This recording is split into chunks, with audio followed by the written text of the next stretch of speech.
অগ্রগতির দিকে এগিয়ে যাচ্ছে এগিয়ে যাওয়ার বাধ্য হচ্ছে।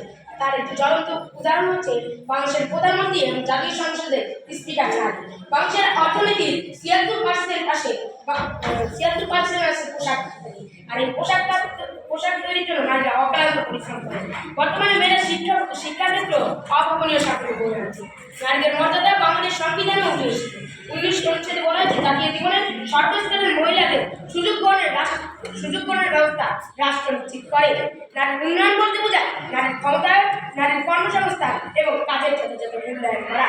নারীর উন্নয়ন করতে হলে সমাজ রাষ্ট্রকে একসাথে কাজ করতে হবে। নারীর প্রধান হলো নারীর শিক্ষা বিস্তার করা। তাই নারীর উন্নয়ন করতে গেলে প্রথমেই পদক্ষেপ নেওয়া উচিত নারীর শিক্ষা বিস্তার করা।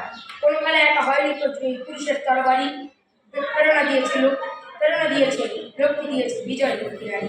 যখন সংসারে নারীরা একটি গুরুত্বপূর্ণ ভূমিকা অবতীর্ণ হয় তা হচ্ছে সন্তানকে গর্ভে ধারণ করা